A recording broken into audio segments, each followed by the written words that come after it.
Hi, thanks for joining us for this edition of Inside SMC. The Defense Support Program, one of the most successful satellite operations in the U.S. Air Force, is honored at the National Museum of the Air Force, Wright-Patterson Air Force Base, Ohio. We recognize that you've given this satellite a new home here at the largest, most visited military aviation museum in the world, and we're honored that the Air Force has accepted the model. And by inducing DSP into the collection, the museum is helping secure a place in history for one of the Air Force's most successful programs. With this display, much larger audiences now have an opportunity to learn about these space-borne silent sentries, or global guardians as they have been called. They also have been referred to as Cold Warriors. The event's historical implications are twofold. For the National Museum of the Air Force, it is a significant addition to their Missile and Space Gallery, where the Defense Support Program satellite will stand with such luminaries of the Air Force's Missile and Space Program as the Jupiter missile, the Titan II, and the Peacekeeper. Also, the event marks the 40th anniversary of the Defense Support Program, DSP's satellite-borne missile warning system. DSP program, which has been on orbit for over 40 years, has provided the missile warning for this nation since its launch. It's been constantly vigilant in ensuring that any launch event in the world has been detected for that entire period of time. That kind of high ground was unheard of before DSP. The ability to know anywhere in the world what was being launched and where it was going in a moment's notice, and that is just critical to our national defense. Later, when we entered the Gulf War in the 1990s, then we found that we could use it also to be much more focused on our warfighters in the field and attain even more benefit from the ultimate high ground of space. The induction into the museum's collection is a fitting tribute to DSP's achievements. From its ability to warn of a potential missile strike by the Soviet Union during the Cold War, thus denying first strike capability in a nuclear exchange, to the detection of launches and the trajectory of Iraqi Scud ballistic missiles during the first Gulf War, to present-day detection and warning of a missile launch anywhere and anytime. The DSP program exemplifies the Air Force and the nation's commitment of peace and strength through the utilization of advanced technology and space. The principle of the DSP is that the sensor detects in the near infrared, near and mid-wave infrared. And that's the region where hot gases and hot objects, in fact, radiate very highly. As a result, when there's a missile launch, the water vapor that comes out of the hot exhaust radiates into space. And in particular, as the missile rises, less and less of that radiation is attenuated by the atmosphere, so the signature becomes larger and larger as the missile rises. And that's the basis for detecting the missile plume, and with that, tracking the missile, determining its launch point, determining the missile type, and determining where the missile is going. And this is true for any booster rocket, not only missiles that carry nuclear warheads, but also for rockets that launch satellites into space. But we are here today to celebrate the keen vision, superb expertise, and passionate dedication of a team of individuals who diligently contributed to the DSP program from the mid-1960s to present day. As remarkable as the DSP system has performed, it has only been possible through the contributions of that team who developed, operated, acquired, and sustained the DSP program throughout the years. We have an extraordinary system and a team that has provided stable and reliable performance, which sometimes we take for granted. I praise the program veterans, the young engineers, the savvy sustainment support members, and operational crews. Indeed, all who have worked so hard for so long and believed in this DSP mission. I celebrate with great pride their accomplishments. Their legacy will not be forgotten. The Space-Based Infrared Systems Program is the next-generation early missile warning system, designed to enhance and augment the DSP satellites already in orbit. The SBIRS team is ready to deliver the first GEO-1 satellite, continuing a legacy of protection. With all the other previous sensors, they would only see an area of the Earth once every 10 seconds. And we're going to see it all the time. The GEO-1 launch is an exciting new beginning to geostationary persistent missile warning and missile defense. SBIRS it's the big dog on campus. It's an exciting day here for Team SBIRS. The GEO-1 satellite is now ready for transfer from Sunnyvale, California to Cape Canaveral Air Force Station, Florida.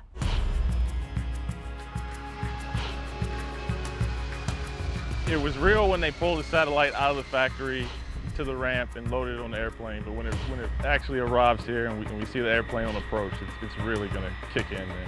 Just knowing that you had the spacecraft underneath you and we were actually trekking across the country and getting it to the Cape to start launch processing, in your mind it's almost surreal.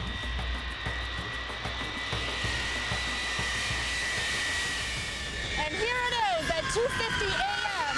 The C-5 containing the first SBIRS GEO satellite touches down here at Cape Canaveral Air Force Station, Florida. It takes a lot of work to get to this point, a lot of really hard work. It has not been easy, but we're here and we're ready to do it.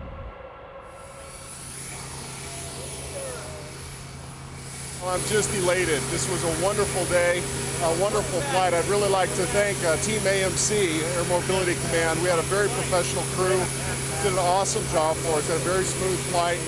This is the beginning of the SBIRS era, and the team really performed very, very well. So couldn't be happier. The container housing the GEO-1 satellite has now made its way from the flight line to the spacecraft processing area.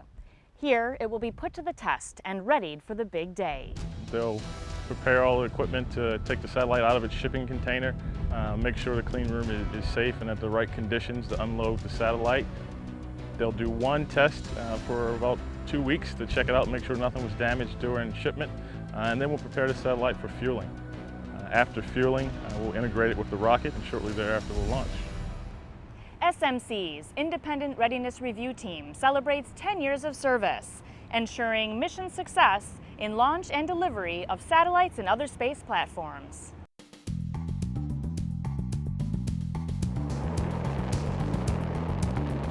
The Space and Missile Systems Center, SMC, recognizes the Independent Readiness Review Team, which celebrates its 10-year anniversary. The IRRT was developed by SMC in response to a string of dramatic launch failures in the 1990s. So that string of high-profile launch failures led the DoD and the Air Force to take a hard look at ourselves and see what we had been doing right and what we had been doing wrong. Out of those things came a focus on mission success. A number of meetings were held, this broad area review was conducted, and made a number of recommendations. And one of those recommendations was to form an independent readiness review team. Out of that, General Stratini and General Arnold, in their wisdom, created the IRT for independent review independent of cost and schedule pressures that the program offices feel and outside of the chain of command of the program offices. So it takes every single person on the team, the contractor, the government team, the civilians, the Aerospace Corporation, everybody paying attention to mission assurance. And these satellites take so long to build that if you have one that blows up or is destroyed, then you have to wait a considerable time to be able to have those resources, and those resources aren't available to the warfighter. It's the next launch, it's the one that's coming next, is the one that we have to get right each time. And therefore, what the IRRT's helped us do, along with our overall mission assurance process involving the satellite programs, the launch SPO, aerospace, and other organizations which help us through this mission assurance process, the IRRT has really brought a focus to us on making sure that we've crossed all the T's and dotted all the I's. Over the years, the role of the IRRT has expanded since its inception. As the IRRT stood up 10 years ago, and our success has been constant since then, I think the work the IRRT does, and they choose which work to do. Independent is there for a reason. They get to pick the things they look at. They get to pick the things they bring forward and point out to me when I do a flight readiness review. And so they can look at things differently than the other organizations involved. Once you push the button, you count down, 10, 9, 8, 7, 6, 5, 4, 3, 2, 1, and you push the button. Either it's going to go or it's not. We get one shot at getting a launch and a system in space correct. Atlas engine ignition and liftoff. It's different than an airplane. When we test flight an airplane, we do high-speed taxis, we do high-speed aborts. So oftentimes they have a cable that you drop, a hook, and you catch the cable. It's totally different in space. When you launch, when you push that button, it's going. And the engine's got to kick in, all the boosters have got to come on together, it's got to separate just right. Something of this nature that's lasted for a full 10 years that began under my leadership and has gone through 3 different leaders, myself, General Hamill, and now General Sheridan. I've got to say there's some value added in that. Otherwise it would have fallen by the wayside a long time ago.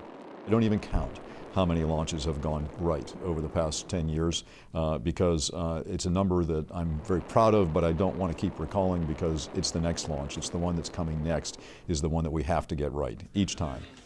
NASA CE. NASA CE go. MEM. MEM go. 3, 2, 1.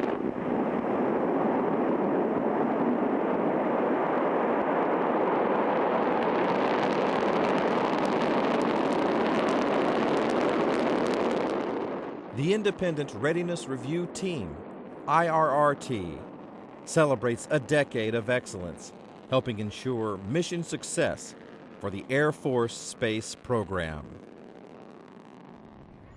With over 3 decades of conflict in Afghanistan, efforts continue in trying to deal with the displacement of thousands of people. When we first arrived and drove into the camp, I was taken by the very sight of it.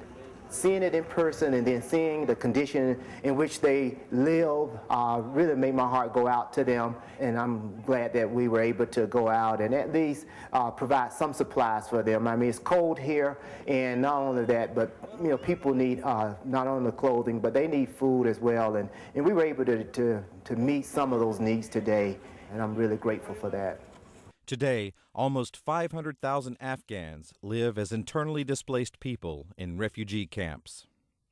Recently, Chaplain Calvin Dixon, who is stationed at Los Angeles Air Force Base and currently deployed to Kabul, Afghanistan, was part of a group of volunteers who visited a camp near Kabul. They delivered blankets, solar lights, food, clothing, and school supplies. Today's mission was a humanitarian mission. It was something that we've been planning for some time now, and finally got all the pieces to come together, and especially with our leadership with Colonel Johnson and Sergeant Major, and things just gelled at the end, and we were able to execute it today.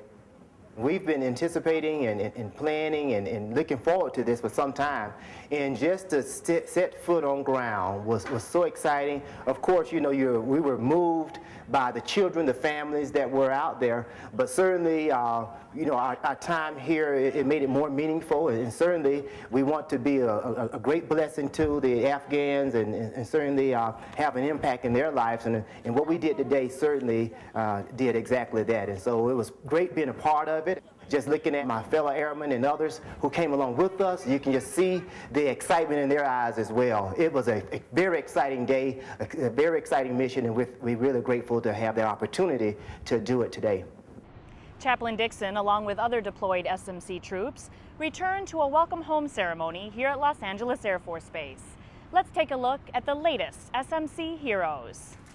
In recognition of their commitment to service and their return from deployment overseas, SMC Commander Lieutenant General Tom Sheridan welcomes home members of the Space and Missile Systems Center at a ceremony held at the Los Angeles Air Force Base. To the returnees, welcome home.